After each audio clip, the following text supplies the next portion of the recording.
అందరికీ నమస్కారం. నేను మీ జగదీష్ టంకాల. ఈరోజు నేను రోజా గురించి మాట్లాడతాను. రోజా గారు అననులే, ఎందుకంటే ఆమె చాలా హద్దులు దాటేసి మాట్లాడుతూ ఉంది కాబట్టి చాలా ఆరోపణలు చేస్తూ ఉంది ఓడిపోయిన తర్వాత. ఆమెకి ఓడిపోయానని చెప్పేసి ఇంకా ఆమె తెలుసుకోలేకపోతున్నట్టుంది. అందుకే పవన్ కళ్యాణ్ గారి మీద ఒకటే పడి పడి ఏడుస్తుంది. రోజా నేను ఒకటే అడుగుతూ ఉన్నాను, తిరుమల కొండ మీద గోవులు చనిపోతున్నాయి అంటున్నారు. గోవులు చనిపోతున్నాయి, తర్వాత గంజాయి సప్లై జరుగుతుంది, బిర్యానీలు అమ్ముతున్నారు అంటున్నారు. ముందు గోవుల విషయం గురించి వద్దాం. గోవులు అనేవి వయసు అయిపోయిన తర్వాత చనిపోతాయి. దానికి ప్రభుత్వం ఏం చేస్తుంది? గంజాయి సప్లై జరుగుతుంది అన్నారు, నిరూపించండి వచ్చి. గంజాయి సప్లై జరుగుతుంటే నిరూపించండి వచ్చి. బిర్యానీలు అమ్ముతున్నారు అన్నారు, మీరు ఆపండి, మరి ధర్నాలు చేయండి అక్కడ కూర్చొని. మీరు రాజకీయ పరంగా యాక్టివ్ అవ్వడానికి వెంకటేశ్వర స్వామితో ఆటలాడుతూ ఉన్నారు. మీరు ఏమన్నారు? రోజా వెంకటేశ్వర స్వామితో పెట్టుకుంటే ఆ వెంకటేశ్వర స్వామి పవర్ ఎలా ఉంటుందో పవన్ కళ్యాణ్ ఈ మధ్య రుచి చూసారా? మానవత్వం ఉండి మాట్లాడుతున్నావా లేకుండా మాట్లాడుతున్నావా? చూసుకొని మాట్లాడాలి కొంచెమైనా సరే. దీనికి పవన్ కళ్యాణ్ గారికి ఏంటి సంబంధం?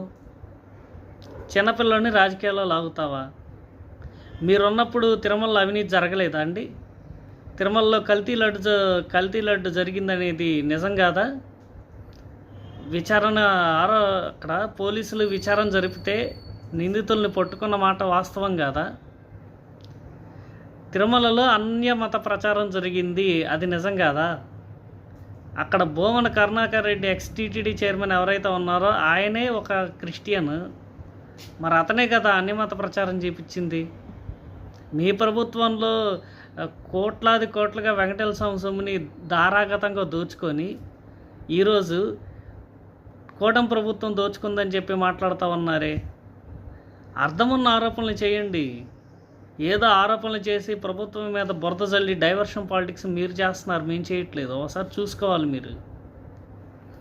ఇంకో మాట, ప్యాకేజ్ ఇచ్చారు పవన్ కళ్యాణ్ గారికి, నాగబాబు గారికి అని మాట్లాడుతూ ఉన్నారు. ఈరోజు ఎవరు ప్యాకేజ్ ఇచ్చారు? మీరు ఇచ్చారా, లేకపోతే మీ నాయకుడు జగన్మోహన్ రెడ్డి గారు ఇచ్చారా, లేకపోతే చెవిరెడ్డి భాస్కర్ రెడ్డి ఇచ్చాడా, లేకపోతే రోజా నోడిచ్చిన పెద్దిరెడ్డి రామచంద్రారెడ్డి ఇచ్చాడా? ఎవరిచ్చారు చెప్పాలా. కాబట్టి రోజా ఇలాంటి బేస్లెస్ ఆరోపణలు చేయి మాకు. ఈరోజు నువ్వు బేస్లెస్ ఆరోపణలు చేశావు కాబట్టి నీ రాజకీయ భవిష్యత్తు ఒక సంక్షోభంలో పడింది. నువ్వు ఇక్కడికి వచ్చి రోడ్ల మీద కూర్చొని మాట్లాడినంత మాత్రాన ప్రజలెవరూ నీ కామెంట్స్ని పెద్దగా పట్టించుకోరు. కాబట్టి మాట్లాడే ముందు 1-2 సార్లు చూసుకొని మాట్లాడాలని నా మనవి. ఇలాంటివి మాట్లాడామంటే ఖచ్చితంగా మేము